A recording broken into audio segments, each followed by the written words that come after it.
MRDA North American Qualifiers. My name is Beautiful Banshee. I am here with the wonderful Rippy Longstocking. Indeed. Hello. Yes. Hello. It is early morning and we're ready to get this started. Our first pairing.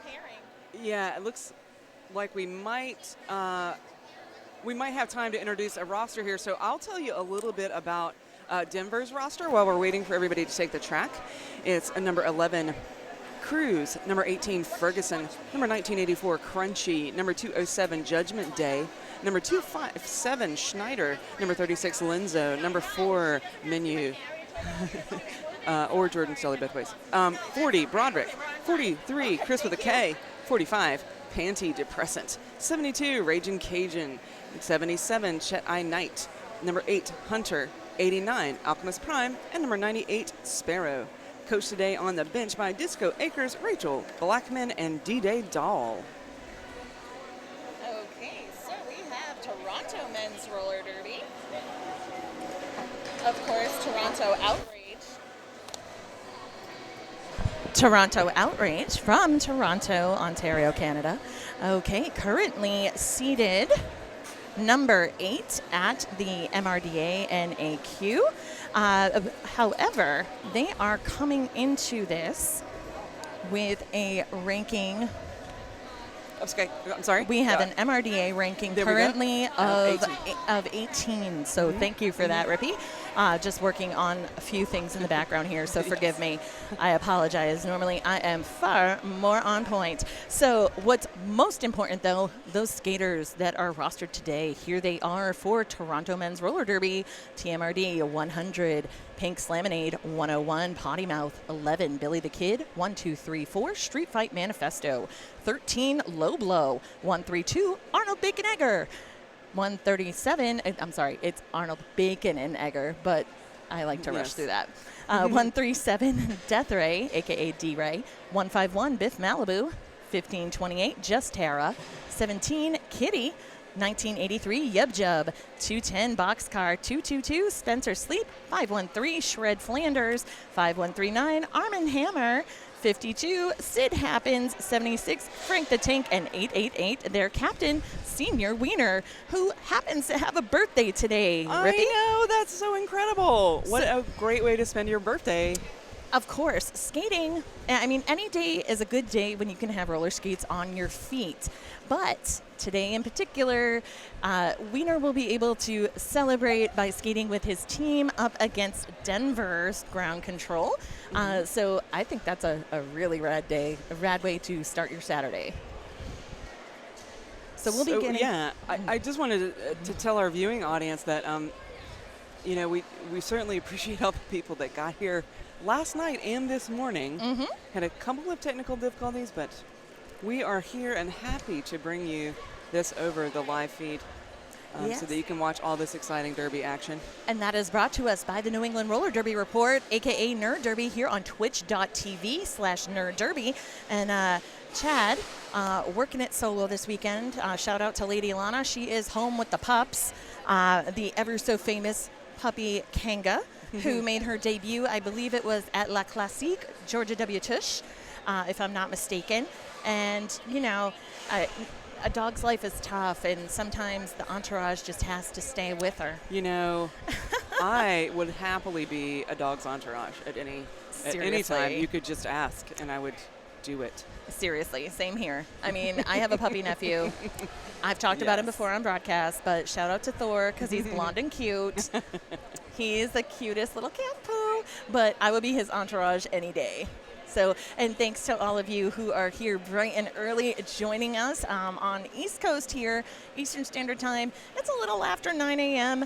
And I know for some of you, if you are not on the East Coast, it's even earlier. So I hope you've got your coffee, Monster, or beverage of choice. And, you know, it will take you far this morning. Yes. We, did make our little coffee run for the announcer crew. Very important to get your throat lubricated with the appropriate warm caffeine. I misplaced or cold my coffee. Caffeine. You had cold caffeine. I misplaced my coffee. Where did it go? What? I don't know where it went because I've been. Now you're just talking crazy. I know. but I am, so it's okay. Maybe at halftime we'll find your coffee. Exactly. We'll find it at halftime. And also would like to give a shout out because our silent partner, if only for a little bit, we love him. Champ Unkind is our producer here on First Game of the Day. Skaters keeping warm at Current. And oh, you mean East Coast of USA commando roll? Yes. Thanks. Not the East Coast of the UK or wherever you may be. I'm sorry. I know, yeah. It's bright and early up here on the Yes. East Coast. And Sorry. we had lots and lots of storms last night, so it was Oh, yeah. a super muggy morning.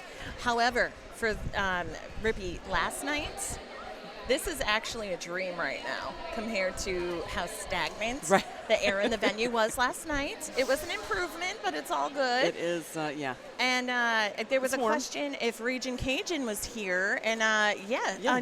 no, I thought from the roster I was just given, which was fresh this morning, we have Region Cajun. So yeah.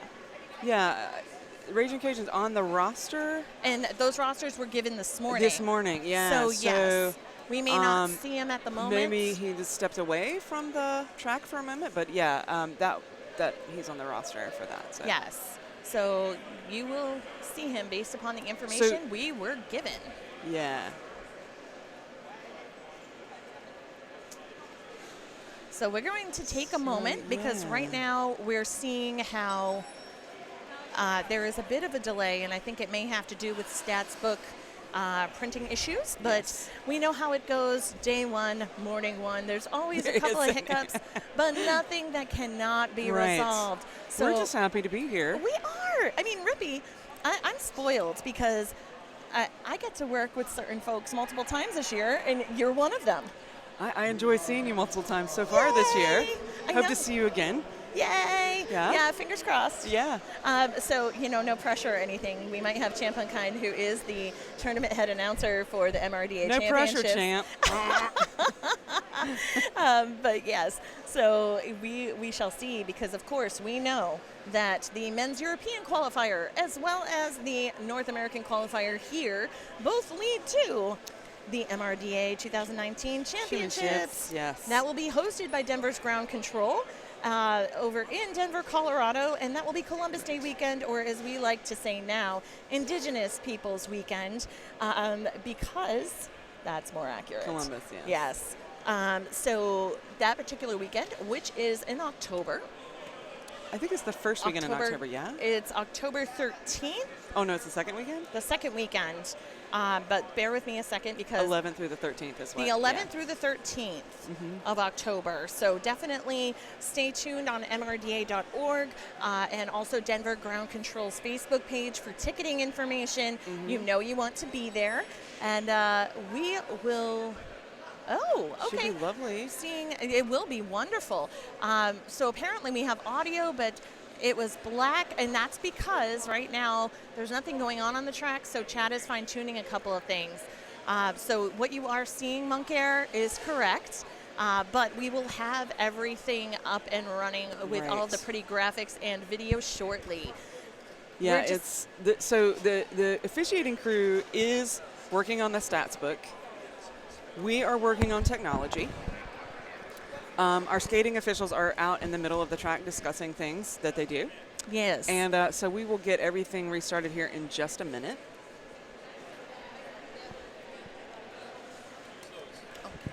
All right, so we'll be back shortly and give you an update once we have everything. And, oh, hello, Sleazer. We miss you. Yes, we've got a nice screen up here with all the chat, so do chat with us because we can see you do. really well. But we are going to take just a couple of seconds of radio silence just to allow things to catch up, and we will see you soon. Thank you, Chad. I'm sorry. I just didn't know if it was the slide or not. I'm like, okay, stretching, but I know. That's why I brought alcohol swabs.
We're Alrighty, back. We're back because we heard the wonderful rolling whistle, which means everybody's taking their place on the track.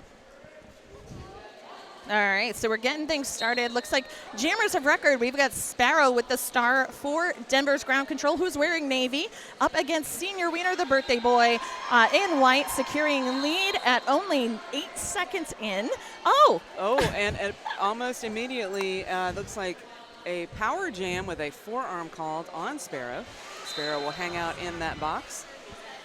so meanwhile, the pack coming into turn 4, Senior Wiener parting the sea of Denver ground control blockers, though getting caught up a little bit on number 43. That would be Chris with a K, but not enough to hold him. 4 points up on the first scoring trip. Senior Wiener is a little slippery. Oh, yeah. Coming through the pack, is able to just sort of bounce around a lot. And now Denver's doing a great job of hanging on to him here. So Williams being goaded at the back of the pack between jammer and pivot lines. Nice move there. Whew, Toronto keeping it slow. And Toronto just had him locked in there in that grouping. Senior Wiener coming in now to try to make another scoring pass, but does call it off as Sparrow approaches the back of the pack. And Wiener successful in preventing any points for Denver. So 11-0 unanswered points for Toronto. And on the scoreboard, Rippy, because I happened to turn and I could see it right behind us, when Wiener is jamming, it says Senior Wiener. It's his birthday. That's on wonderful. the actual scoreboard in the house. I just found that amusing. That is great. So everyone in the house will know. Oh, someone just gave you a shout out, Rippy. What? Raphael? No? Oh, no. Agbat. Oh, Aggie Battery. Hey, Yeah. how are you? And Hello. quickly picking up lead for ground control. That would be Panty Depressant up against D-Ray. We're seeing in the back stretch, pack extending out a bit. However, Panty Depressant picking up some offense from number 89. That would be Alchemist Prime. Effective, picking up 4 points, taking that small gain and quitting. So it is 11-4. Toronto still ahead. So sorry. Hi, Aggie Battery. That was a lot of exciting action right there. But hi, I see you. That was part of the excitement. Yes. You're like, yay! I know someone said hello to me. Oh, and Chad just got nominated for president. Yay! I'd vote for him. Yes. He's like, no. Totally. That's Potty Mouth up against. Okay, so Ferguson. Yeah. So we're seeing a run back on Ferguson from Spencer Sleep back to the pivot line, though not enough to hold him. Ferguson securing lead, and right now D-Ray wiggling around, doing what he can to get out. Oh, I'm sorry, Potty Mouth. Ferguson did that nice little shoulder juke move, and was not. Spencer Sleep was not fooled by that move. I mean, he's not easily fooled in no, general. it is true. Yeah. But, that was just a great move. He just was like, Yes. you did not fool me here. I pity the fool that challenges Spencer Sleep, for real. But that was a 4-0 jam for ground control. So they sit at 8, So, yeah. and Toronto at 11. We are just 3.5 minutes in, and it's already action-packed. Yeah, Toronto has not been able to put any on since that very first jam by Senior Wiener. We have... And Denver just ticking away at the lead here. Okay, it is an official timeout. Okay, all right, yeah. I was just confirming. We so your camera view, you might actually be able to see from the front of the track between turns 1 and 2. We are behind everyone, so sometimes our view is not as spectacular as we might like. But now you can see from your camera view the official timeout there, the signal from the official. Thank you, Sleazer, for some positive reinforcement for Nerd Derby, because they are fantastic. And has been here all morning working on the technological things. Indeed. That have not been easy. Oh, and right off the jammer line, Biff Malibu getting caught in the back of the pack while Sparrow secures lead early. We did see a bit of a tumble. Boxcar actually doing a somersault on track. Right. 4 points on one scoring trip For Denver, we have our first now official we have lead change. Yeah, Sparrow coming out the second jam so far for Sparrow, and decided to put, like, I'm going to get out this time, and I'm going to put some on. Just a tiny axe to grind there. Yeah. But 1 point up. But here, Toronto is going to field Senior Wiener again, because Senior Wiener has been the most successful jammer, the only one to put points on the board for Toronto so far. But again, we are very early in this game. And we saw Spencer Sleep forcing pivot games up at the pivot line initially. Everybody was getting real close, but then they rolled back at the 5 seconds. Drawback courtesy of Spencer Sleep right behind jammer line against Panty Depressant. Ooh. Lead has been secured by Senior Wiener. Billy the Kid coming in trying to make a big hit there, but didn't quite land it at the right angle. But Panty Depressant also out of the pack. So we're seeing the speed game being played right now. Wiener's been calling it off for a few seconds, but then gets a penalty. Yep. Cut the track before the call off. So Senior Wiener will head to the box. He was trying to call off the jam there. Oh, and a cut track now, a Panty Depressant. So we'll run the full 2 minutes here. Jammer do-si-do. Nothing wrong with that. You know, gotta get that out of the way early. Yeah, just we'll trade off. It's fine. Yes. So, yeah, I think a Senior Wiener was going down at the moment calling that actually cut the track. And so the official called the penalty, and they wasn't able to call it. I have to say I was impressed, though, because even as he was slowly tipping and heading for the floor, he continued to tap his hips. Yeah, still getting the whole taps in, so all the taps. 4-4 on the current jam as both jammers back out there. Panty Depressant sliding across the apex of turn 4, but cycled back into 3.5. And we're seeing the star stashed by Panty Depressant. Did the pass happen? We'll see. Yes, it did. Yes, it did. So we Very have successful and sneaky star pass there. Yes, and that was to Judgment Day on Denver. Wiener did get through, picking up 4 more. So right now, outscoring Ground Control 8-6 on this jam. Ouch! This floor is not forgiving. It is not. I have fallen on it before. Yeah. It's a very slick floor. So yeah, we were under 10 seconds there. Senior Wiener pushed to the infield and just kind of says, you know, this jam's almost over. Yeah. Cool. So 10-8 on that jam for Denver. Ground Control sits at 22. Oh no, I misspoke. 11-10 for Toronto. We have a tie game, 22 all at 22, because numbers are tough to spit out when it's this exciting. I knew we'd be in for a treat this early. I mean, yeah, and Denver just, you know, didn't let that one mega jam by Senior Wiener deter them. Defer is a different word. Deter is what I'm looking for. And, you know, just came out and chipped away at that lead, and now we have a tie game. Oh, lead has been secured by D-Ray of Toronto. Calls it off after just getting bumped out in the back stretch, preventing any points for Ground Control. So still sitting at 22. Now, Boxcar did pick up a really quick penalty there off that line, and so I don't have a great view of the penalty box, but it looks like there are 2 is it a blocker apiece? We've got a little bit of activity happening there. Yeah. We'll get clarification in a moment.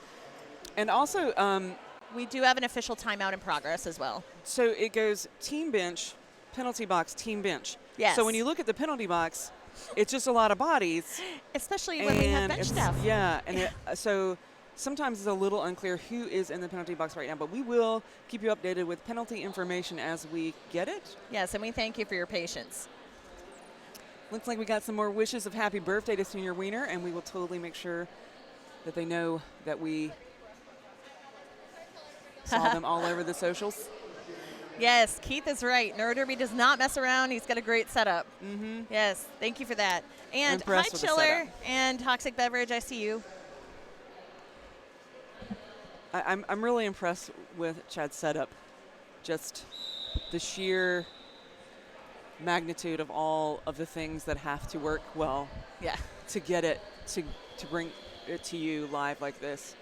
And You know. we've got, you know, several camera angles. Magic. We've got I mean, it's really well done. So Yes, and shout out to Naughty and Six for working our cameras during this game. Excellent volunteers helping us out. We appreciate them so much. And, okay, back at it. We've got Sparrow versus Potty Mouth off the jammer line. And, of course, we have Toronto in white, Denver in navy. Ooh. Sorry, I'm sorry for the sound effects. It's okay. We have Sparrow securing lead after a couple of speed bumps, if you will. Right. Because we saw some folks landing on the track and having to step over. Now, unfortunately, that is Potty Mouth picking up a penalty that will lead the power jam for Sparrow. And yes, you were correct before when we were talking about penalty box. There was one blocker for each team, specifically Boxcar. The pivot for Toronto had been in the box. She was released at Jam's End, as was one blocker for Denver. So now people back out there. So we do have, as I mentioned, Potty Mouth is in the penalty box along with one of the blockers for Toronto. So they'll be down a couple of people here as Denver chooses to field Ferguson for this power start. Yes, and someone had asked early in the chat if Stelly was playing. Now, Raging Cajun was listed with, I believe, his old charter number, 72. He's actually under number 4. Okay, no, so it's that's not number the 4. confusion. That's the incorrect information that was listed on the roster sheet given. But just to clarify, Ferguson securing lead and picking up 4. Potty Mouth starting in the box.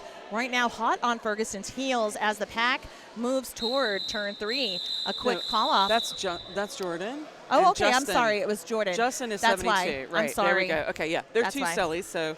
Well, because on the other sheet, it wasn't noted. Correct. So that's why. Okay, I apologize. Correct. No, it's not Raging Cajun. We have Minot Stelly. Right. We have a couple of different Yes. rosters happening, and some of them may not match exactly, but that's okay. We're going to work with it the best we can with the information that we are given. Yes, we know, baby brother. We realize. We do. We're just looking at different rosters. So thanks for bearing with us, friends. We are aware that there are 2 out there. So thank you, Twitter feed, or I guess Twitch feed. No, Twitch, yeah. Twitch feed. And we have people saying Lloyd because we've got Sparrow versus Biff Malibu out there. Sparrow did secure lead. We'll see if there were any points. And that was 3 leads in a row for Denver. I do believe that is the largest run that they've had so far with lead jammer status. And so Toronto is going to put one of their elite scorers out there to start this next jam, the senior wiener. A good move on their part to kind of stop this run by Denver. Yeah, they're going to do whatever they can to shut it down. Also, if you notice for Toronto in the pack, they've got Arnold Bacon and Egger along with Boxcar and Pink Slaminade, who are key strength blockers for Toronto. So they're going to do whatever they can to hold, obviously, in this case, Schneider, but not enough this time. Yeah, we did. Sorry, I didn't mention that Schneider had the star for this run, and Schneider gets out. Now, that is Menu, I guess, under the other Stelly.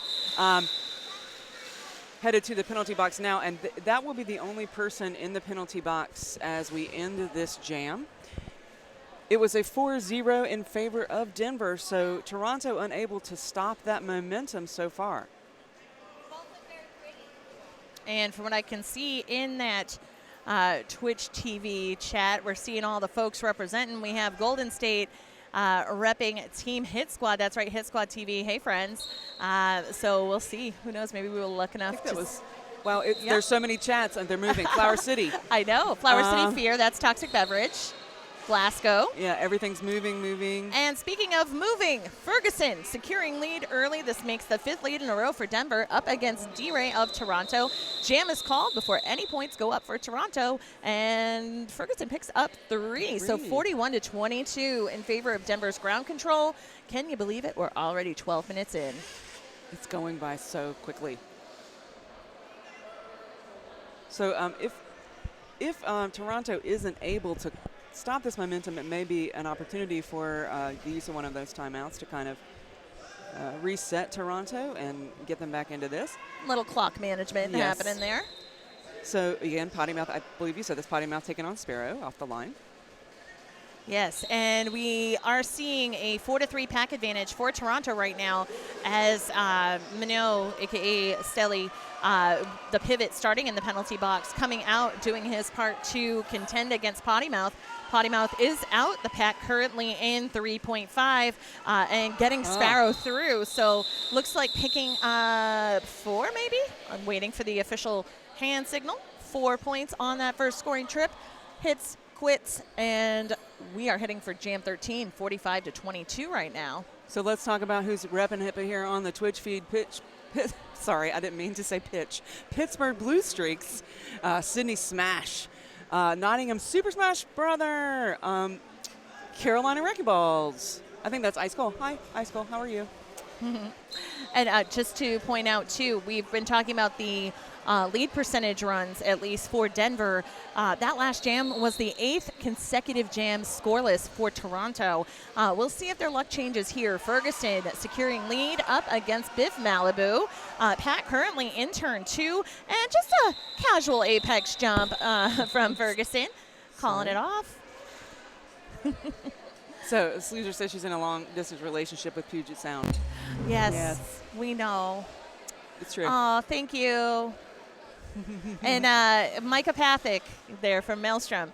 Don't worry, I will be sure that we shout you out on the venue because Wifo is here this weekend. We'll make sure she knows love is sent from home.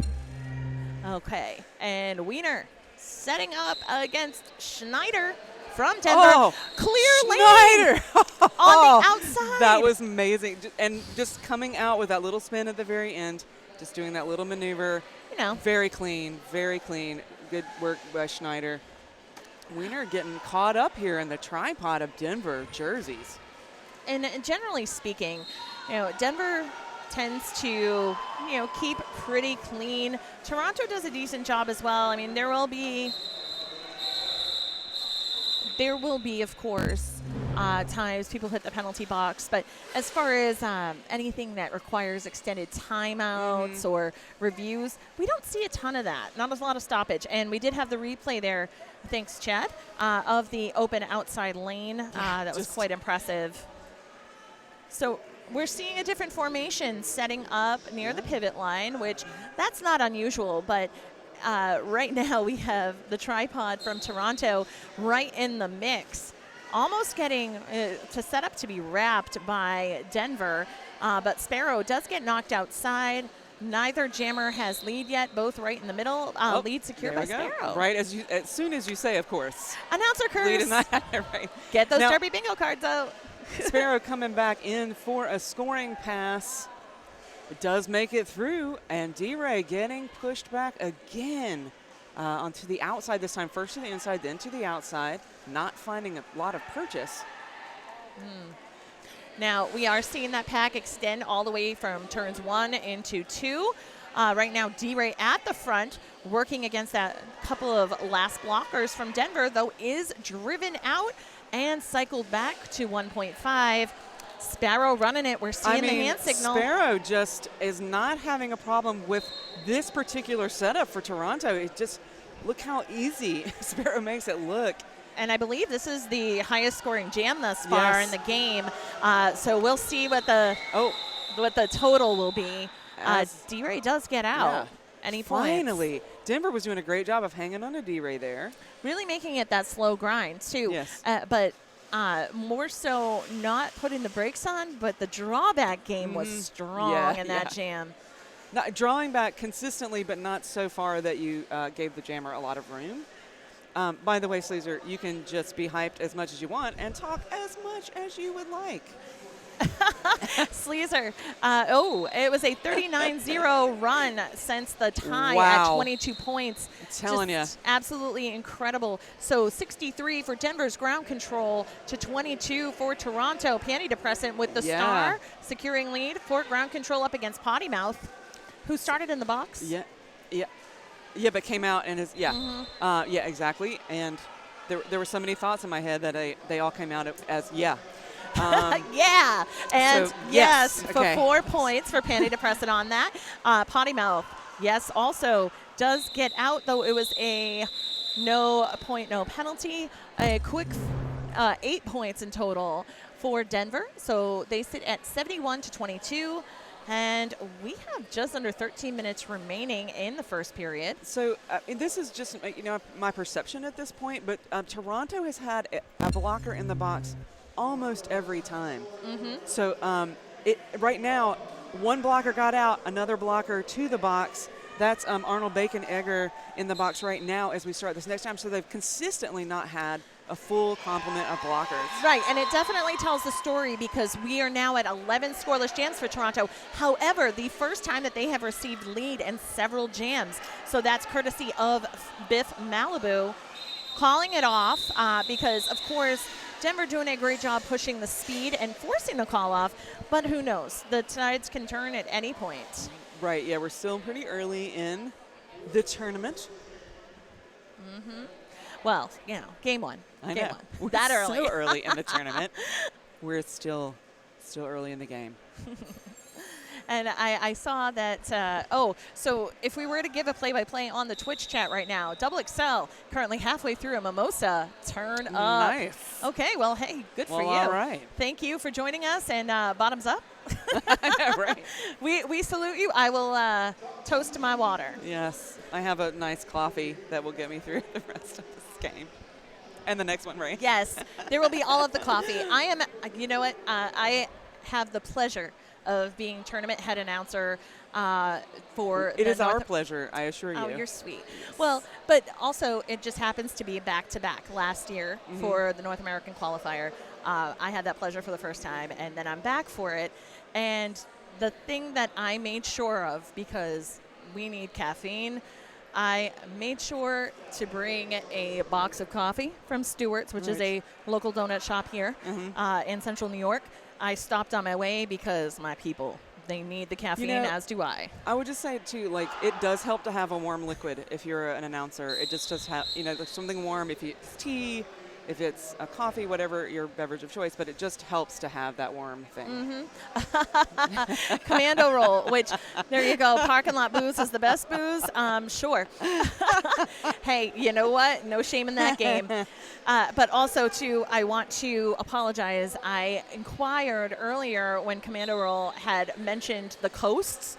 When I was saying East Coast, I know Commando was actually in Australia. So East Coast, West Coast, very different over there. But back to the track. Back to the track. Now, maybe that little conversation helped out a little bit. Now, Schneider is not going to make this easy, of course, but Senior Wiener does have lead for Toronto.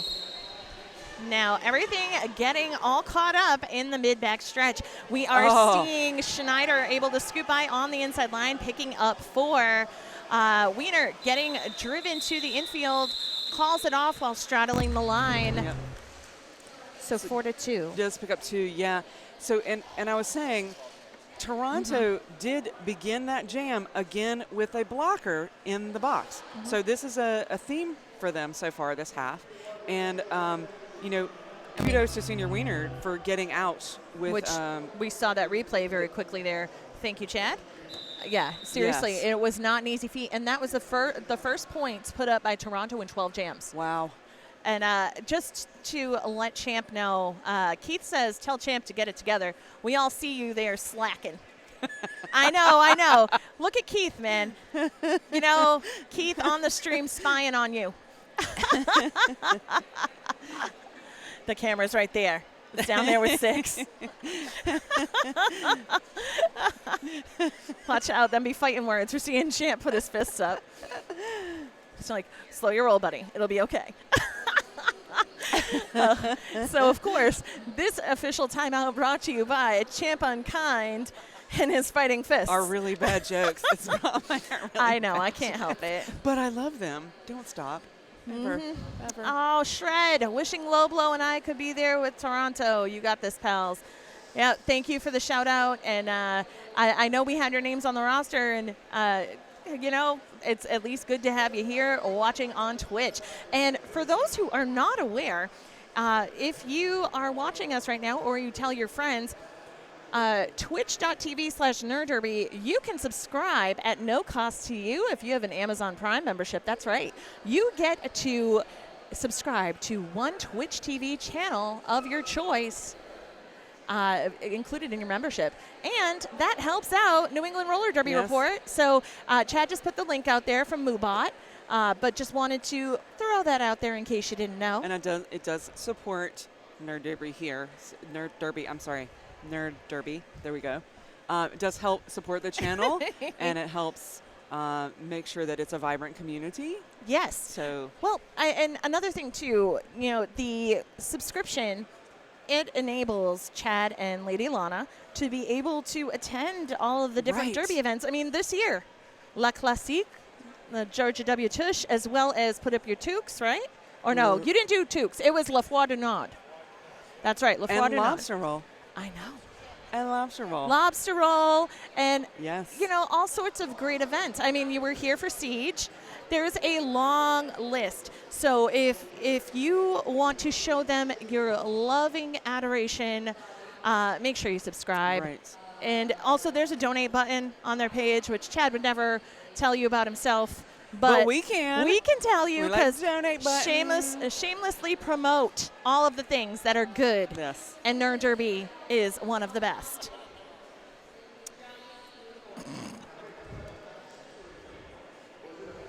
So, I mean, Nerd Derby has offered you these really great games. Yes. Again, with the multiple camera views, the consistent streaming. Yes, and another thing, though, I am so happy for this because Sosha's awesome, but so is Nerd Derby. New England Roller Derby Report would like to thank their production sponsor, Sociopath. That's SEWCIOPATH. Sociopath is a skater-run business offering custom sewn-to-order legwear for teams and individuals, including size-inclusive activewear designed to fit you. Sociopath also offers dozens of armband and helmet cover options for scrimmage and competitions. So make sure, teams, that you get in contact with Sociopath. Those team discounts are available at sociopath.ca. .ca as in Canada. That's correct. SEWCIOPATH.ca. So we are having a moment here on the track. You can see we're in an official time. As soon as I said that, see, that's how it works. I use my announcer curse for good. Yes. Powers for good only. You know what? I try to do the same. So we were just clarifying some of the penalty counts and things like that. So we are ready to go now. Oh, Let Her Havoc. Yes, I know. Bodus and Coastal Chaos as well. I think I have been at, I would say, maybe 70 to 80% of all the events that Nerd Derby has been this year. It's just a really long list. But we are getting back to it. Lead secured by D-Ray. A lot of power went into earning that lead, and Toronto doing a really good job right now of hanging on to Panty Depressant. This is a scoring pass by D-Ray. 3 leads in a row for Toronto. Yep. So they found something during that timeout when they had a little discussion. That was an official timeout, but now ground control able to take D-Ray to the outside in the backstretch, run him all the way back to the edge of turn 2, but currently fighting it out. And at the same time, Panty Depressant fighting that same battle. So right now, Spencer Sleep and Billy the Kid really working to contain Panty Depressant, though Panty Depressant is through. Yeah. Picks up just 4. Initially, scoreboard said 2, and I went, that's not right. Yes. But Toronto does outscore them 8-4 that time, so they're trying to put a little dent here in Denver's run. That's true. And just quickly would like to thank Mohawk Valley Roller Derby, our gracious hosts. They take care of us very nicely. Yes, they do. They feed us well. We appreciate a very that. nice hospitality room. CNY's hospitality is pretty fabulous. But we have some other folks to thank in a few minutes. But right now, Potty Mouth versus Ferguson off the jammer line. Lead secured by Denver's Ferguson. Full speed ahead in the pack. Now that Potty Mouth is also out of the pack now, eligible for scoring, so that's going to force the call off by Denver. Oops. So the last time I saw Potty Mouth was at April Angst, coaching Forest City, I believe. Actually, Sociopath's team. Mm-hmm. And the team had the whole, red and black buffalo check plaid motif going on. They had that whole look. He definitely had the the solid plaid, so it's really funny just looking at him back in skater uniform, whereas I was used to the coach outfit. Yeah. I don't know. I get a kick out of it. So no, this is Biff Malibu wearing the star for Toronto, but it is Sparrow that picks up lead for Denver. Again, Sparrow, a major force on the scoreboard for Denver so far. This is the tale of Denver's Jack Sparrow. I couldn't help it. Yes. I'm applauding you, even Thanks. though they cannot see me on the camera. It's okay. Applauding. I couldn't help it. Yes, Keith, I agree. I'm glad to see Potty Mouth skating again. Absolutely. He is great to watch. And morning, Bernie. I do see Bernie woke up at 5:30 to watch this and on their 4th cup of coffee. Yes, I salute you too. Wiener back to the track with the star up against Ferguson. Let's see who secured lead. That would be Senior Wiener. So right now, the pack back around pivot line into turn 1. We're seeing a little bit of a pileup. Oh, that was what I call a little skip. That Just was an apex skip. But it worked out well for Senior Wiener. Ferguson now also out of the pack. Wiener's saying, go, go, get up there, and Well, with Ferguson literally on Senior Wiener coming through the pack. Nice hit there by Broderick. I mean, just Senior Wiener was coming through really hot, and Broderick put a stop to it immediately. Does force the call off by Wiener, but Wiener was able to put 7 on the board to 4 for Denver. So Denver's ground control at 90. Toronto men's roller derby 39. Just over 6 minutes remain on the period clock. So of course for period 1.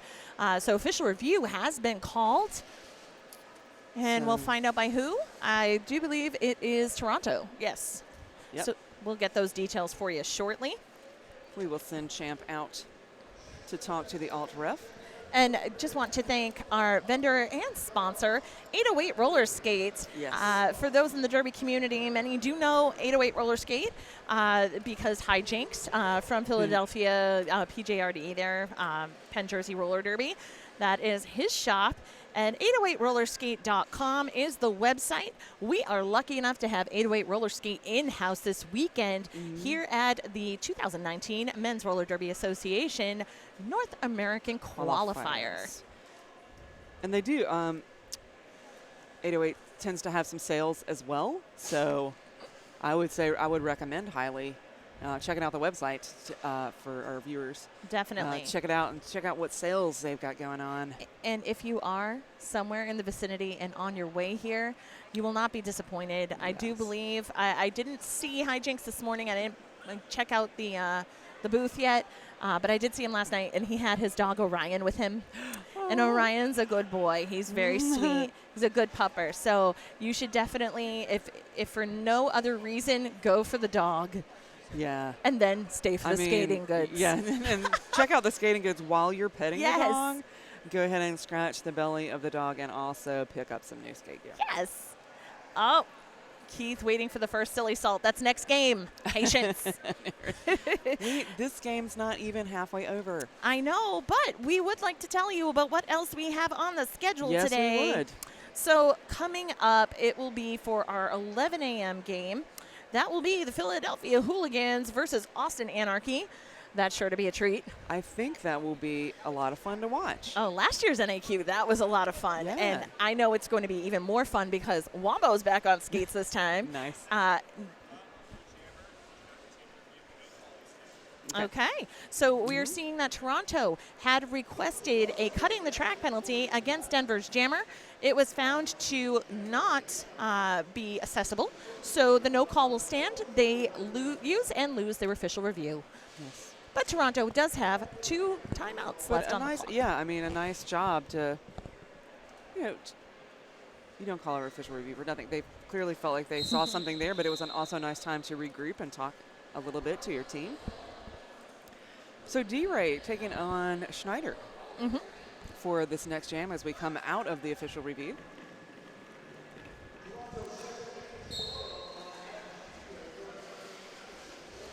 Everybody collapsing there on the jammers. D-Ray's able to withstand a couple of shoulders. Does get out of the pack, picks up lead. Schneider with star in hand with the silver helmet. Looking looked like maybe a star stash there because the pivot now is hanging on to D-Ray. Yeah, we're seeing a virtual hug happen. Yep. Okay, yeah. So it was Judgment Day who was hanging on to D-Ray and there could not be a star pass because that was the pivot, and then does pick up a penalty. Yep, so forearm. Schneider put it right back on the head and says and gets through the pack actually, and does get out, and it's eligible for points at this point. So, Rippy, we had asked the teams if they wanted to provide any fun information that they'd like us to share with our fans out there here on the stream on twitch.tv/nerdderby. And D-Ray, one of the interesting things is that he dislikes olives. Oh, right. Nice. Well, you know what? That's okay, because for any of the olives that D-Ray does not want, I will gladly take the olives. You know what? Because y'all can have all of mine. I will take your olives as well. We've discussed this. Yes. I don't hate them. I just, like, you you strongly I'm not going to go out. I'm not going to go out of my way to put them on things. Oh, no. I love me some olives. Yes. I like making what is it? It's a vegan version of rice and pigeon peas. Oh, it's been 19-19 over the last 6 jams. Thank you, Champ, for that information. And that Potty Mouth explosion of joy was due to Potty Mouth securing lead over Panty Depressant. Now, Panty Depressant also out of the pack, keeping the pressure on. The pack is moving around. Everybody's setting up. Interesting. Toronto taking the back there. Potty Mouth comes through, calls it, does pick up 1, and holds Denver scoreless on that one.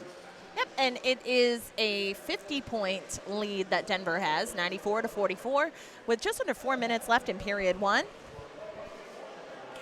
Oh, thanks for that piece of information, Hollywood 247. So Little Stelly, a.k.a. number 4, Mano, just placed it at Inline Speed Nationals. So that's a big deal. So you are watching actually, Biff Malibu take on Sparrow. Wrong Stelly. That's all right. Arnold DeSanta. I mean, I'm saying it's all right as if I have control over whether it's all right, and we have no control. I cannot speak for either one of the Stellys. So, so Sparrow through again.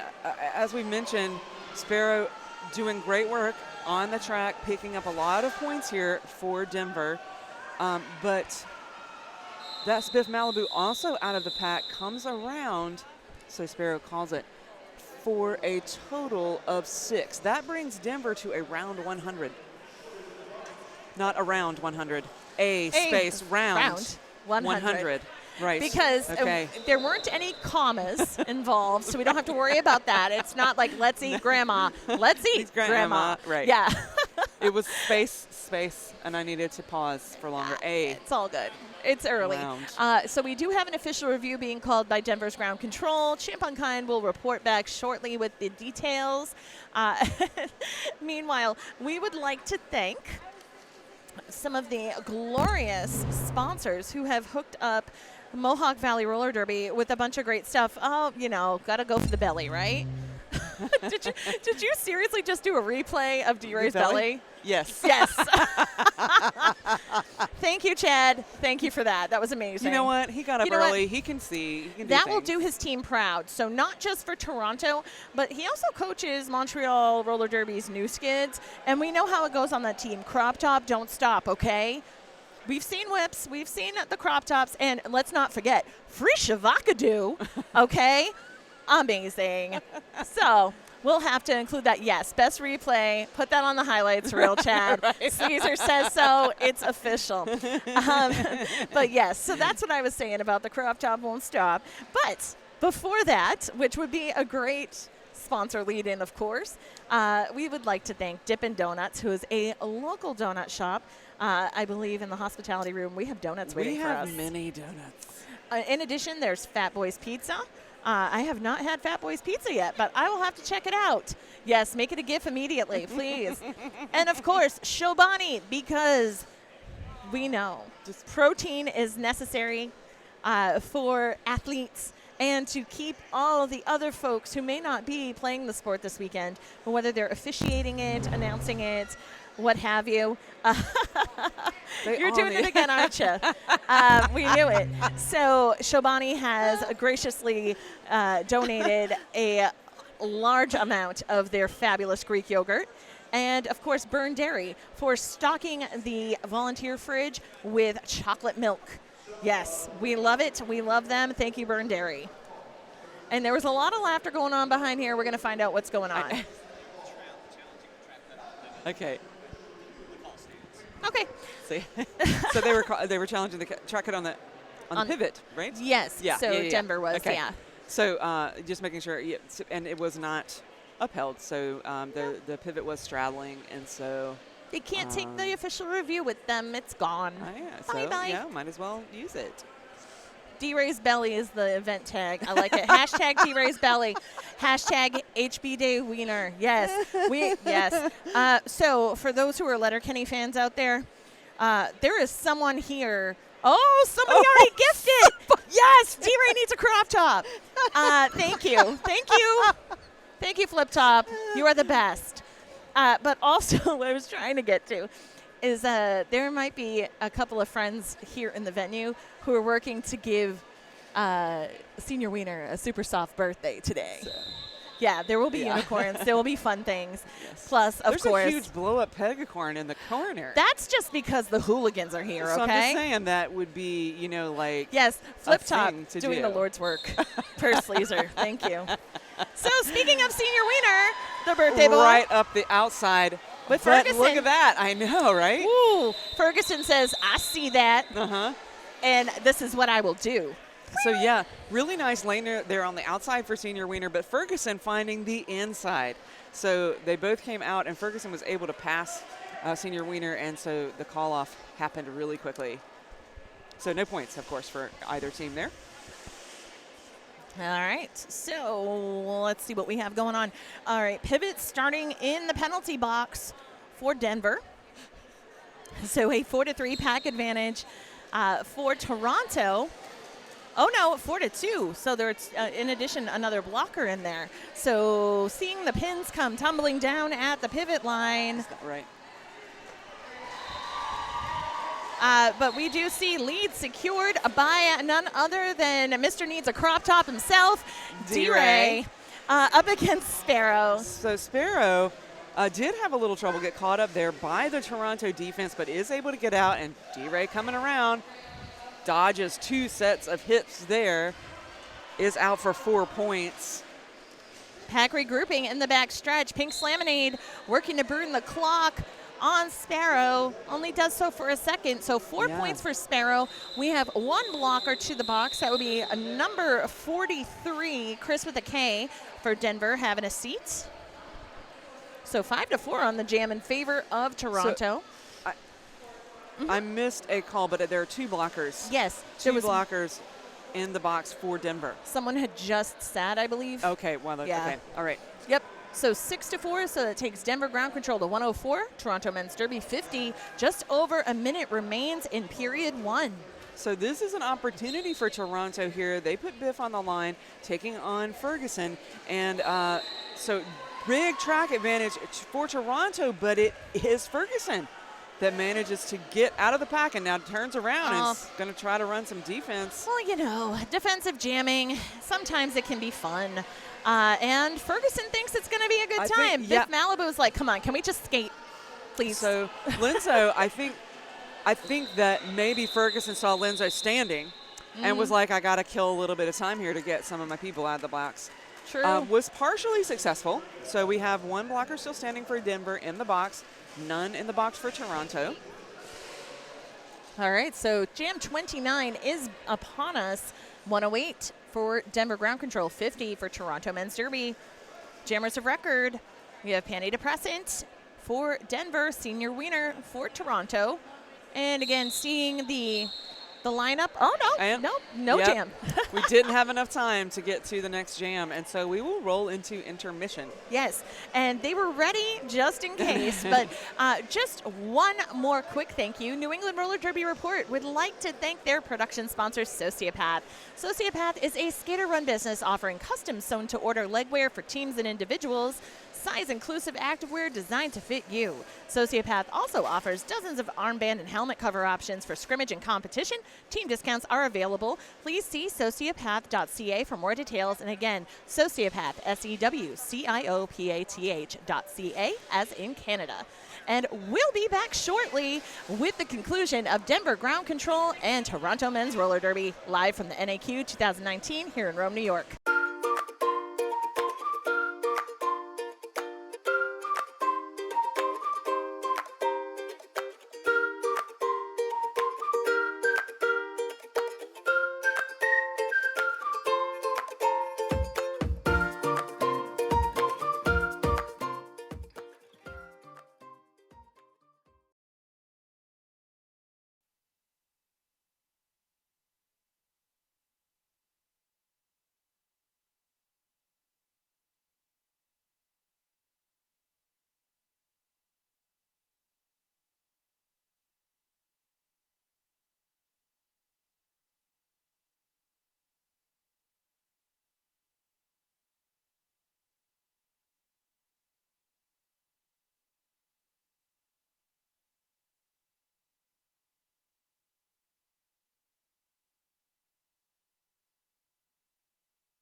All right, welcome back, everybody. We are getting ready for the second half of the first game today between Denver Ground Control and Toronto Men's Roller Derby.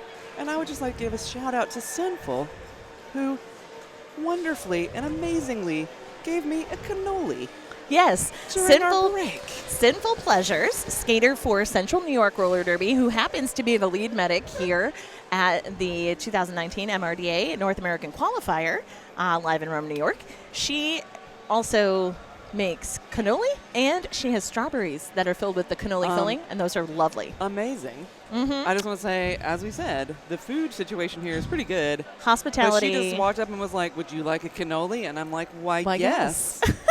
I would. And the best part was she made the mini ones because regular size cannoli, that can be a lot. So especially with dairy and, announcing and whatnot. And also, you can fool yourself into thinking you aren't eating that much. Exactly. Right, with the minis. You can just I just had one, but I can just have another because it's so tiny. It's the same with the strawberries that are filled with it. Right. That's like, all right, pop one here, pop one there. Strawberries are so good. It's amazing. So, yes. Very nice. Very nice. We are very well taken care of.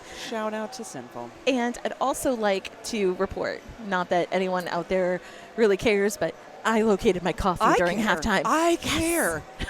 Your call is affected. It makes me happy, okay? And plus the fact that Rippy brought me Starbucks this morning. You know, it's the least I can do. I know. You're wonderful. Also, she brought this rad little hand fan. It is. It's rather warm in the venue. Yes. And so you brought this little hand fan from Dollar Tree, which is actually quite glittery and pretty. But in case anyone out there is a fan of Todrick Hall and nails, hair, hips, heels, well, there's the part that goes fan for me, fan for me. So I'm like, yeah, fan for me. This is great. Yeah, it's also very helpful to have, but also makes me want to dance. So, yeah. Those are not bad things. No, not bad things at all. So it's a good time. Yes. The party gets started early. We are having a good time. Yes. And, to continue having a good time, we are being given a fantastic weekend of roller derby. Yes. In addition to this pairing, Toronto's Outrage and Denver's Ground Control. Up next, we have Philadelphia Hooligans and Austin Anarchy. Those are the number 4 and 5 seeds, so that's going to be a really close match at 11 a.m. So too. And then after that, Mohawk Valley Roller Derby, of course, the Quad Fathers here playing at home, champions of this year's Mohawk Valley Cup, up against the Race City Rebels. So that's the number 2 seed versus the 7. And then let's see what else we have. That's at 1 p.m. And then at 3 p.m. we have Lane County Concussion taking on Chicago Bruise Brothers. So that'll be fun too. I mean, it's Lane County's at 3 and Chicago at 6. Yes. So what's really neat and something that is a lot of fun when it comes to Chicago Bruise Brothers, on our announcer crew, we have Chloroform Cupcake, who will be on some of the broadcasts throughout the weekend. But she's actually a member of the coaching staff of the Bruise Brothers. So she'll actually be working double duty this weekend. She might. Yeah. Be able to provide us some helpful hints and fun tidbits. Well, they also gave us a ton of great they did a good job. information. A good job. There's someone on the Bruise Brothers who's a pastry chef. I'm going to holler at them about some cannoli. You know, you don't have to limit yourself to cannoli. No. There's so many. There's a broad desserts. range of pastry and desserts. I feel like, you could really expand your repertoire and really. Clearly, it's very simple You with can us, take Rippy. risks. We You like can take risks. roller derby and we like food. Right. And caffeine. It really is true. Yes. We really are easy folks to please in that regard. Also, I would like to say naps. Yes, naps too. Do you know? Yeah. Oh, well, I was running short on sleep yesterday. Yeah. I don't know if it was just the full moon, if it was the fact that the tournament was coming up. I just did not That sleep. you organize a tournament, something like that, maybe. Oh, I'm just THA. No big deal. But you know what is a big deal? The game is back. It is. We've got Sparrow jamming for Denver Ground Control. They're wearing navy up against Senior Wiener, who is in white with blue accents for Toronto Outrage. Lead has been secured by Sparrow at 12 seconds in. And unfortunately, Spencer Sleep headed to the penalty box. Now, we know that Spencer Sleep has done great work as a defender out there on the track, but has spent some time in that box in the first half. It's true, but despite the penalties for Spencer Sleep, he always seems to be incredibly effective. Yes. And last year, he actually secured the award for tournament MVB, most valuable blocker for the NAQ. And yes, I remember that. what's super funny is we never know sometimes, heights of folks when you're skating, because everyone is so much taller, myself included, when I have my skates on. But Spencer Sleep, now I'm 5'6". I'm not short, but I'm just, average height. I stood next to him and I was like, wow, I feel really short. I don't know his exact height, but I felt very short next to him. He's a tall person without skates. Yes. Yeah. So unfortunately, Panty Depressant will pick up that cut track. And so lead is available for D-Ray, who's wearing the star for Toronto. And the pack right now in the backstretch, just coming out of turn 2, advancing, and we do see D-Ray coming around, getting a little help there from Boxcar, securing lead, and currently, on that power jam. So Menu also to the box. So this is the jammer and blocker now. Panty Depressant was standing. There he goes. Enters the track now. I wonder if D-Ray got word of the crop top gif or the belly gif. Maybe that's what's powering him right now. I Who don't knows? know. He could just be like, yes, okay. Oh, right on the edge, but manages to keep. Yeah, despite the efforts of Alchemist Prime, who slid out in turn 4. Both of them working really hard, but D-Ray just stands up there, manages to get through. But now Panty Depressant is engaging with the pack, and so their call-off will happen. Should be 10 points for D-Ray. Yep. Taking Toronto to 60. Denver Ground Control held scoreless on that jam, so they sit at 112, and we're just about 2.5 minutes in to period 2. Yes. Yeah. So Potty Mouth is taking the star for Toronto. That's Ferguson wearing the star for Denver. Jedi Knight up there at front, ready and prepared to break up the tripod of Toronto. Nice work there by Jedi. Ooh.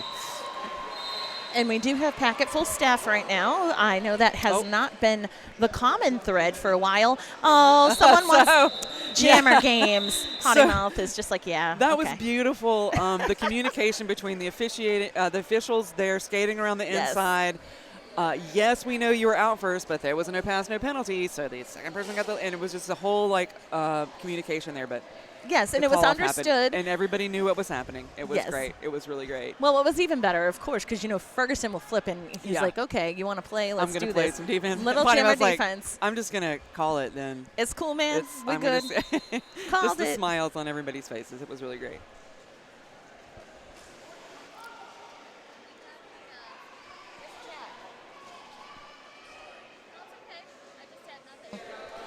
Okay, so thank you for that.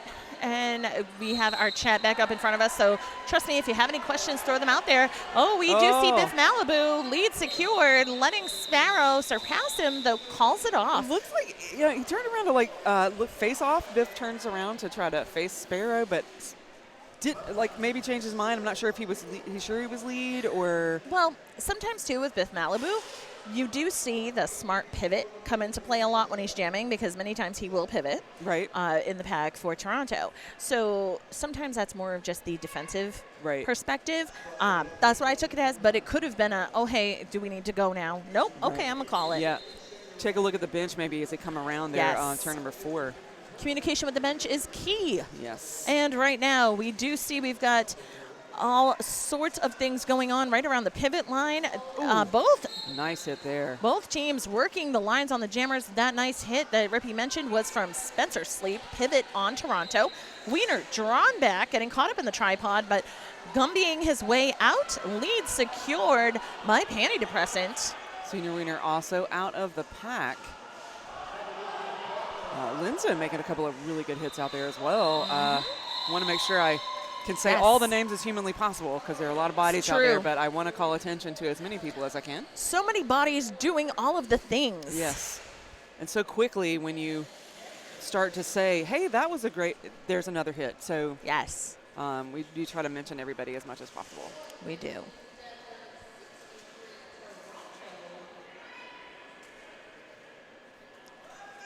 I'm a little spoiled here when it comes to Toronto because I've had the pleasure over several tournaments over the last couple of years getting to know the roster. Yes. And I will say, it's a great thing that they've got Boxcar, Pink Slaminade, and Arnold Bacon and Egger out there. I think Just Tara as well, but lead secured pretty quickly by Ferguson. Ferguson is just so quick and lithe. Yes, is the word lithe is perfect yeah. because he glides. Yeah. Just like, okay, effortless looking. Oh, and I see. Commanding the pack as he comes through. Yeah. To push the speed. So, Libola, I see that you think Lenzo is majestic. Agreed. Yes. Very nice. Libola, you're majestic. Hey, friend. Exactly. And everybody gets their endurance in right now, including right. the outside pack refs, because everyone is racing full speed ahead. Pulling one another, sorry. That's okay, sorry. So, yeah, Ferguson comes through, is able to slide through, I think, and pick up 3 or 4. It's hard to see from this angle, but I think 4, yes. There were 4. Boy, that was. Oh, my goodness. Let's get our.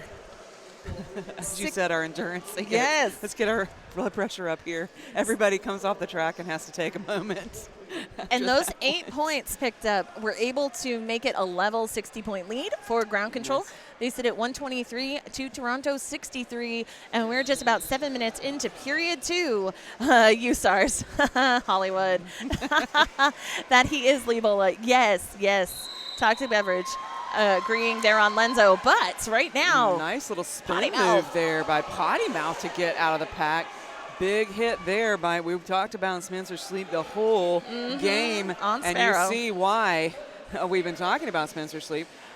Sparrow flies into the infield. Potty Mouth driven out by a pairing of Denver blockers. And let's see, any points yielded?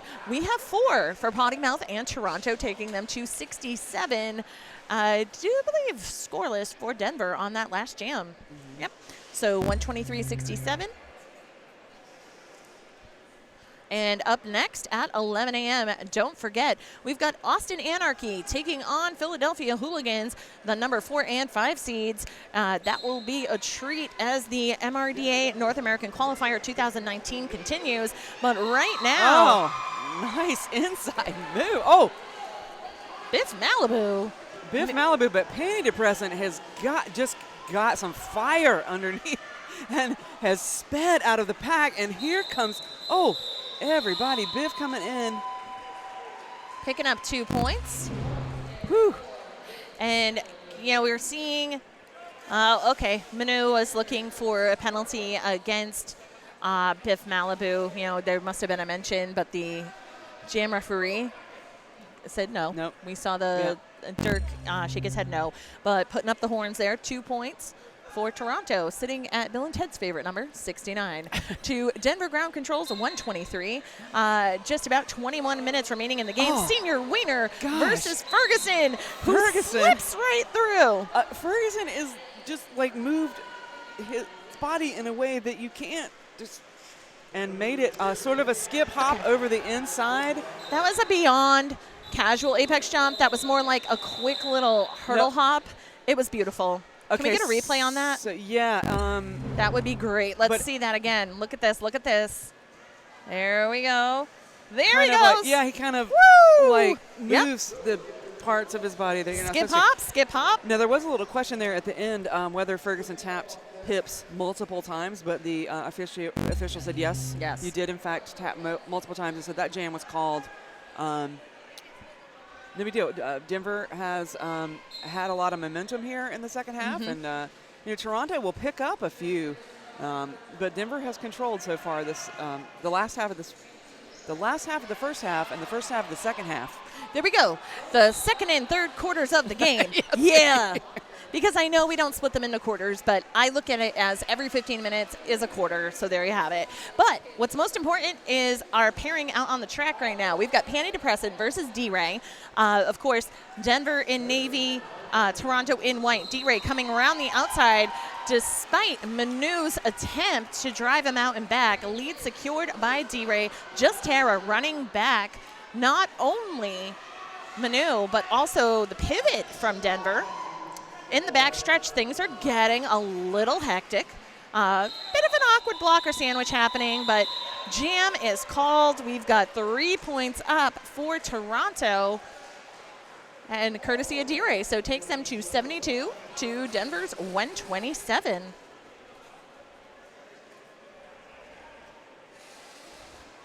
So now Potty Mouth will take the line against Ferguson. And we do have a full complement of blockers on the track as well as our jammer pairing. It's nice to see. It is. Okay. Oh, again. I do not know how his body, he has like. There was an assist from Manu on that one. Okay. So we could see the hit from number 4 there, or AKA Baby Sally, going for it right on the inside. But Ferguson, doesn't need a whole lot of space either. Most that's the most key, jammers who are wily enough, give them an inch and they will take that mile, and that's exactly what he did right there. Look at that. He used momentum from being hit to propel to go through. forward. Yeah, and and again, it's like ideal situation right there. I mean, there were so many feet like stuck in that moment at turn 1, and he just managed to just slip through them all. So amazing work there, able to stand up and keep the momentum forward. Yes, and we are seeing some love being shown for both Ferguson and for Just Tara on our twitch.tv chat. So, of course, make sure you're sharing the link. Tell your friends. Put it all over the social media. Hashtag MRDA NAQ 2019 and the link twitch.tv/nerdderby so you can get them in on all the fun if they're not able to get here. So Schneider picking up lead. Now, Schneider has jammed, but not as consistently as our other rotation with Sparrow and Ferguson, etc. Yes, it strikes me that Schneider tends to be the relief jammer. Perhaps. Yeah, certainly they're not designated that way on our roster, but has worn the star. Again, here showing can perform just as well as our other jammers. Oh, takes a nice hit there. Yep. By Sid Happens, but withstands it, stays on the track. Yeah, so that's the thing. Sid Happens did get bounced out of bounds. So, unfortunate for him. But we did see Sid happens. Yes, Sid happens. That's just life. And in the course of that jam, we do have one Toronto blocker. That's Arnold Bacon and Egger, who is sitting in the penalty box. So a 4-3 pack advantage as we start jam 13 of period 2 with Senior Wiener versus Sparrow off the jammer line. Oh, Sparrow sliding out of the pack. Doesn't matter how he does it. He got lead. It's on the track, so never left the track, and now Senior Wiener will pick up a cut track. This will be a power jam for Denver. Now Sparrow, we've already seen, can run long on these jams and can really rack up the points. We're seeing Judgment Day and company in the back of the pack in that back stretch really get together and work on Billy the Kid. Interesting. So Sparrow, instead of running it long, decides to call it. Senior Wiener is still sitting in the penalty box, not standing yet. That's exactly why. Working that advantage for the power start. Denver will take whatever they can in order to boost their differential, which will then impact their rankings in more positively. And, of course, we did have the replay on Sparrow getting through, and it was a hit from Spencer Sleep that sent him down, though definitely not out, and just sliding out and securing lead. Yeah. Pretty neat to see. So Ferguson, probably the last jammer that Toronto would want on the power start against them. Oh, and they're hanging on to him this time. Well, but Boxcar and again, Spencer Sleep. He is just so able to get through that pack quickly. But there is one blocker for Denver in the box. It took 17 seconds, though, for Ferguson to secure lead jammer. So in that particular case, it was effective on Toronto's behalf because they haven't been able to hold him very long at all. So Judgment Day was the one in the penalty box. I just can't see from here. But Toronto unfortunately sends Spencer Sleep back to the box. That is the pivot and also, as we've mentioned, a very powerful force out on the track. And so Toronto will start one blocker down, an important blocker down. Yeah. Okay. And that was the 5th scoreless jam in a row for Toronto. And so Denver has, and so Toronto will Toronto will use one of their timeouts. Yes. Yes. And I just wanted to point out, too, Spencer Sleep, who's currently sitting in the penalty box for Toronto. I know many folks were used to hearing on the roster, not only was there Spencer Sleep, but there's also Sylvia Sleep. And if you were wondering, because I know there are many folks within Derby, it's hard to keep track of everyone. Sylvia actually plays now for Calgary Roller Derby. Nice. Okay. So that's why she's not playing here with Toronto, but she plays on Team Canada, the men's team, along with Spencer and a couple of their other teammates, such as Potty Mouth and Boxcar. Well, actually, Boxcar plays on Team Canada Women. So we have several members of the Team Canada roster here just this weekend in general. Biff Malibu as well from Toronto, but there might be a hooligan or two might be on there too. It's I'm not sure what the applause in the venue was for. I missed that, but oh, okay. We were hearing Loose Change and Bobby shout out the officials. And hey, they do deserve some applause. They definitely do. Well, you know, they got their own tray of those cannoli strawberries. I think they deserve it. Yes. Because in that jam we were watching where the pack was flying around and everyone was getting their 27.5 on this track, the officials also skate during that time. So they need to have endurance as well. Certainly appreciate their being here today. That is Schneider that's picked up lead jammer for Denver. Oh, through the pack again quickly. And in the pack still, we've got D-Ray fighting off the Denver defense, but coming around on the scoring trip, it is Schneider for scoring trip number 2. We'll see. Oh, now Schneider able to get through. D-Ray just escaping on the initial, now eligible to score. That was a nice low get, like you just get it, squat down, because you know the hit's coming. Really good move there. Super low key little hop on the turn 4 apex as a total of total of 12 points go up for ground control Schneider. So they sit at 161 to Toronto's 72 and about 13 and a half minutes remaining. As I said, Schneider can hold his own out there with the regular jammers on the Denver ground control rotation. Doing a really good job. You know what? I don't know if the cameras are picking it up, but I will say that Wiener and D-Ray have the right idea over here. To our right of where we are, they're right in front of the fan and they're laying down. That is smart, friends. But back to the track, we've got Sparrow of Denver's ground control securing lead up against Potty Mouth. Currently in the pack, we've got Toronto at the front, but Sparrow quickly making his way around, picking up 4. So 4-0 on the jam, 165 for Denver, 72 Toronto. Little high 5 slap, or low 5 slap by Cruz there from Sparrow. And I was just taking a peek at the twitch.tv chat. Chad just got like a grand haul of Nintendo games. Okay, what is happening over here while we're trying to announce Derby? Hey, listen, the classic video games are no joke. If anybody who knows from listening to games I have called, I am the fan of Sega Genesis, and I am known to travel with it. I didn't do it this time, but I will often, if I'm staying in a hotel and I have announcer friends around or any Derby friends, I'll be like, yes, let's play Street Fighter 2 now. Yeah, that's my thing. He knows I was kidding. Yeah. He knows I was kidding. He knows. Okay. I know. All right, and that we jam, love it. That was so fast because both teams did such a great job of getting out of the pack. So that was Ferguson with the star for Denver. And who was that with the star? Biff Malibu. Yeah. Biff Malibu, and there were 2 points for ground control. Right. So ground control just ticking away here. We're at 167, so they have really, Senior Wiener put that first 11-point jam, like totally came out with a speech to the venue. I'm going to make some a dent in this, and then Denver has just. Well, after that first run. The fact that right now it's 90-ish point differential between these two teams, and the fact that we have the number 1 seed and the number 8 seed, and the game is close. Yeah. It really is. It's highly competitive. We're seeing great things from both teams. Yes. And that is not just, your typical I want to be nice announcer speak. It's fact here.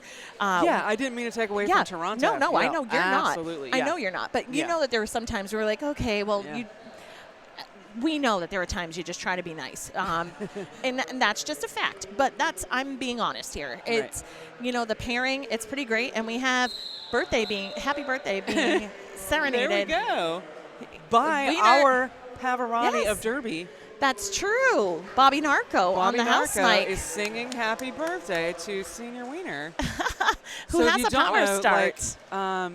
Bobby Narco actually is a legit singer. Okay? Yes. Like he sings with a chorus. He has sang at Carnegie Hall with Andrea Bocelli. Yes. Okay. So no joke. He is actually singing. So he would just sang happy birthday to Senior Wiener, which is lovely. It was. So Ferguson's starting out in the box for this jam. So that is a power jam. But Senior Wiener has to be able to secure lead. Now, not so lovely on behalf of Senior Wiener is the fact that Denver drew a cut on him. So he's going to have to go to the penalty box. We see this. I don't know if he realizes it yet. Oh, no. It was on Arnold, Bacon, and Egger. Yeah. There were so many bodies. Now look at that. Seriously. Denver holding on to Senior Wiener. Oh. Penalty kill. There you have it. Very well done.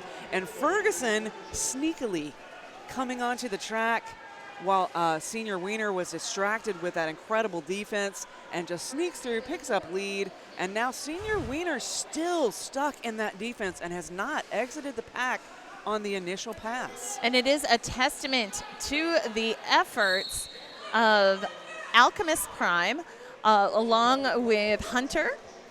And let's see who else is out there. Number 40, Broderick. So we're seeing strong defense just played to a T. It's beautiful. Yes. And they come along here.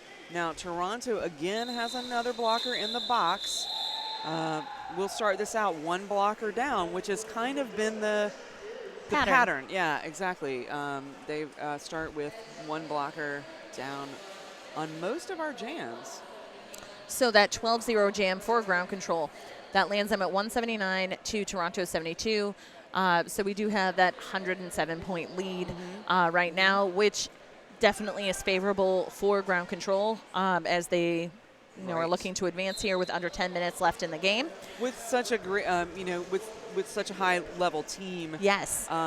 They would have to really lose their focus in a great way. D-Ray took flight in turn 2. He was beautiful. It really was great. So we see him secure lead, although Panty Depressant about a quarter track, not even behind him.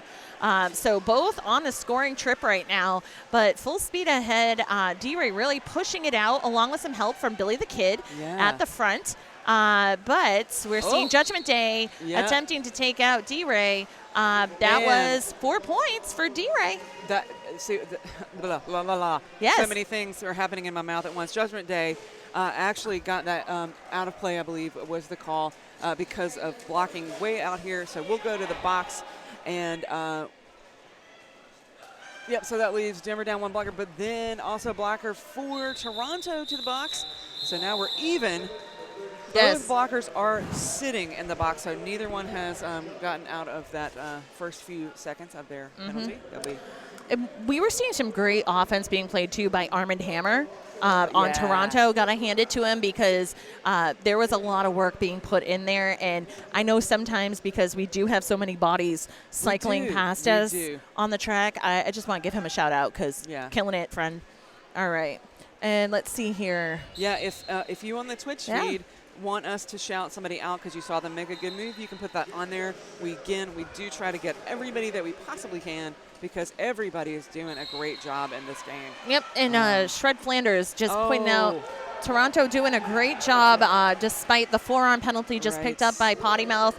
He's not happy with it, of course, shaking his head as he goes to the box, but he understands.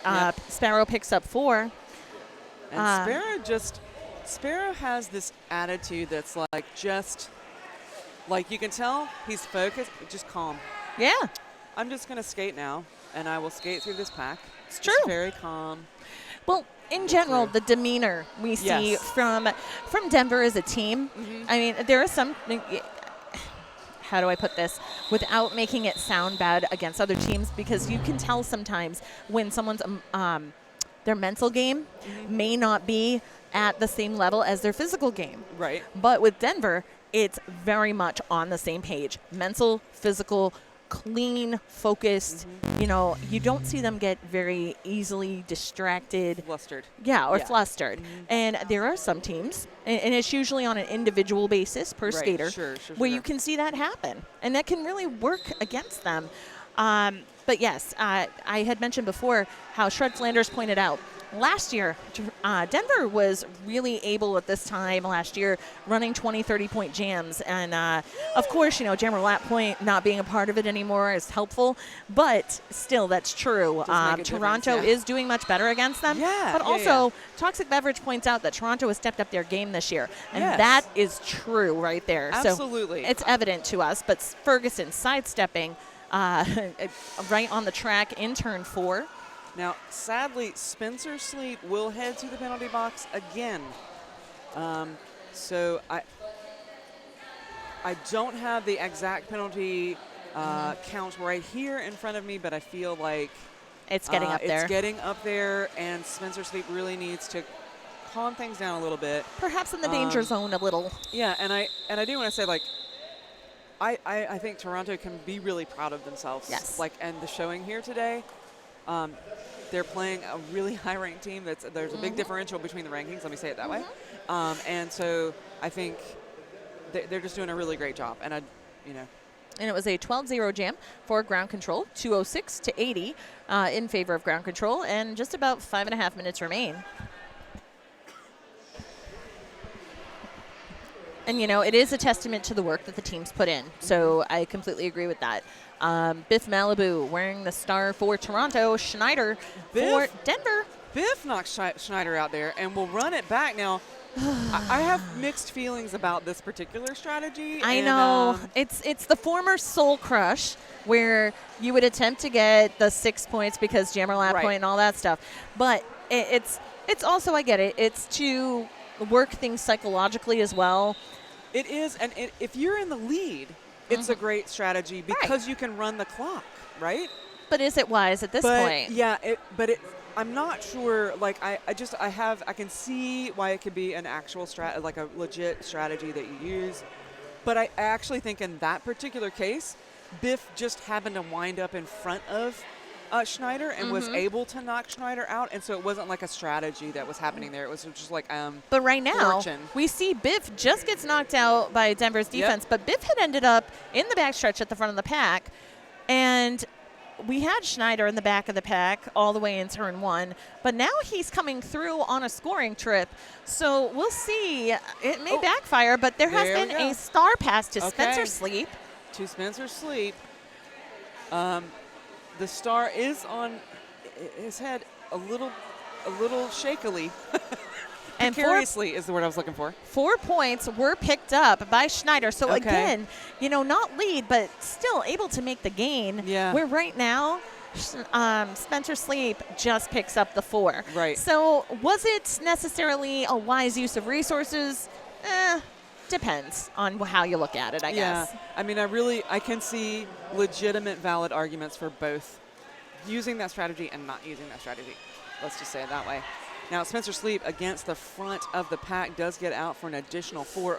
We have a down skater as well. We will move our cameras and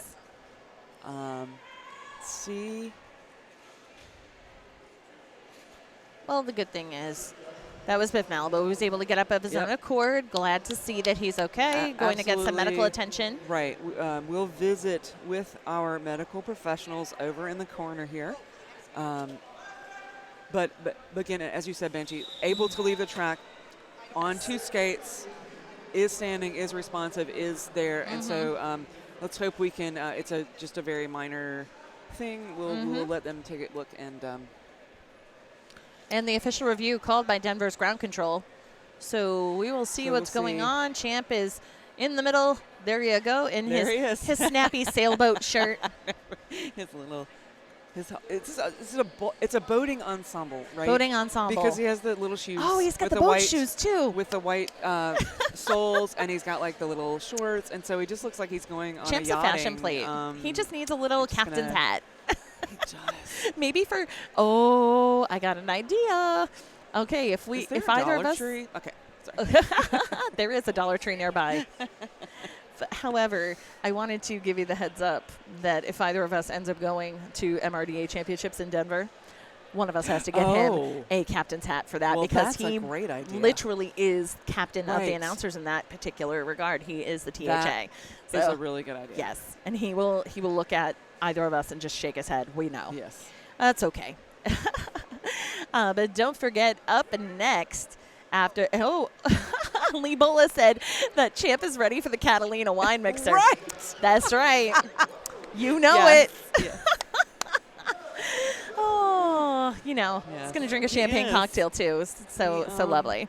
But yeah.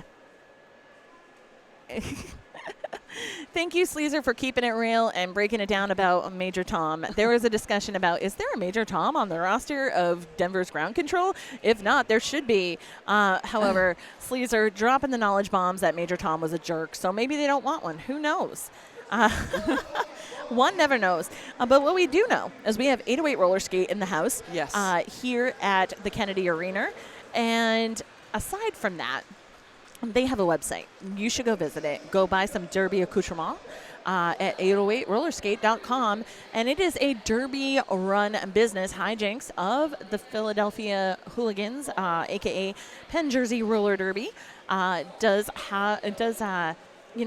at the helm of that fine establishment and carries a wide array of derby gear that you may need. So we encourage that you support 808 Roller Skate as they support us at the 2019 MRDA North American Qualifier. So I just saw your joke.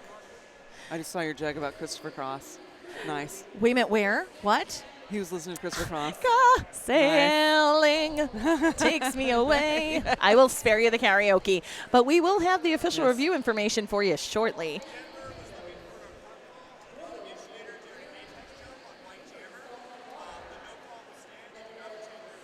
Okay, so Denver was seeking a cutting the track penalty against Toronto due to contact from the initiator, which was the white jammer.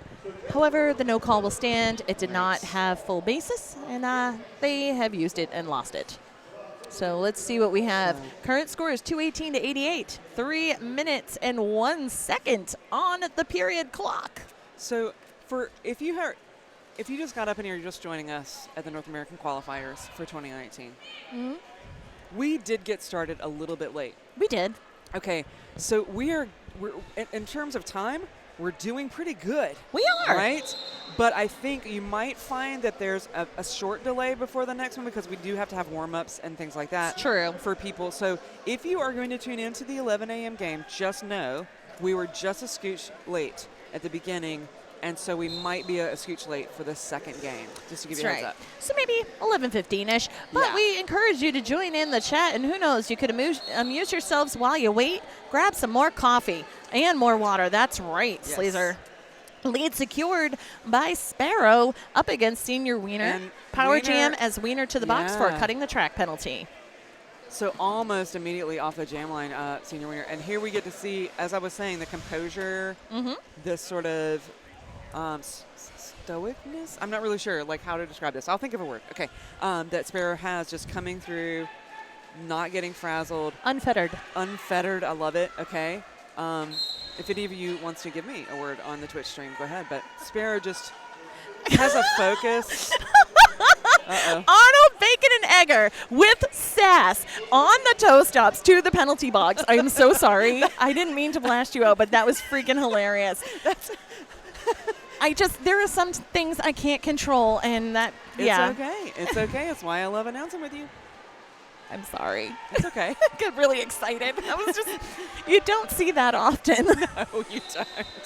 Well, I mean, if you're going to have a sassy reaction to a referee's call for a penalty, it's, I guess, better to respond in the way that he did rather than turn and say something that can get you an in-sub. That's you're not going to the nice. box. You're proactively going. You just do something with style. Right, yeah. Yes. Got to have a little sass with it. Yes, I like that does sound like Arnold. He does things with feel- style. I feel like that was a good way to handle that. Wait a minute. Did I just read correctly that Julius Sleazer has never had cannoli?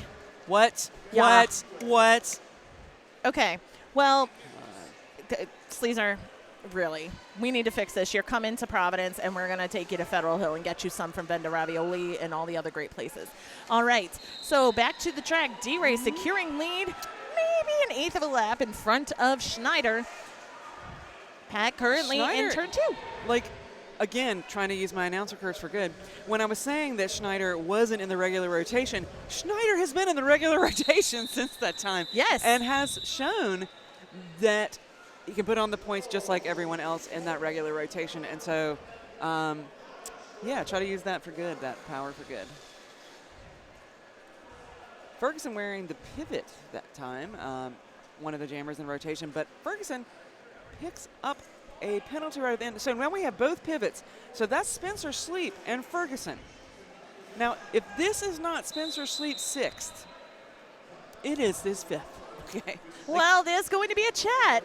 It looks like there's a chat happening. There is going to be a chat. We'll wait to see. That's fine. I apologize because I'm totally doing the man-spreading thing sort of with the way I'm sitting.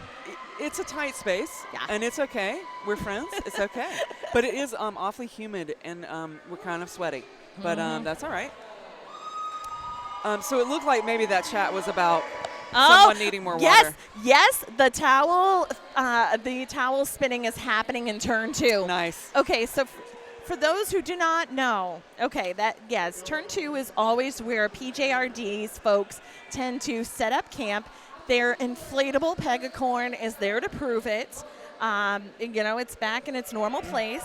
But last year at the NAQ, things were so hot, people were like stripping down, and they were taking their shirts or whatever piece of clothing and spinning it above their heads. I think I actually got a boomerang of it, and Wiener was like leading the charge. And of course, it was a photo picked up by Hispanic Attack, and that actually was one of the countdown photos on the MRDA's event for this. Yeah, it was pretty funny. But there was a crew in the corner who was doing it because Wiener was waiting to jam. Up against Sparrow. Yeah, up against Sparrow. So 2 really good jammers. Now, Wiener up the inside track. The official was standing right there, so I don't have any doubt that he's saying. But it really looked as if Senior Wiener had gone into the infield. But the official says we did not, and I believe that, and I trust that. Sparrow, meanwhile, just kind of taking a little hop there, makes 4 points on the board for Denver. Here's 4 for Toronto. So it looks like Toronto going to run it for a little bit. Arnold Bacon and Egger as well as Pink Slaminade, attempting to stop Sparrow, though was not effective. Same thing with the combination of Ferguson and Judgment Day in the pack. Though Day able to hit out Boxcar, Wiener going for the apex jump, calls it off as he lands in the turn 4 apex, gives a hug.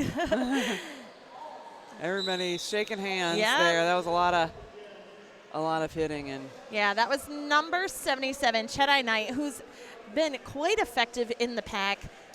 Sneaky, right in the back of the pack and on those apexes. Yes.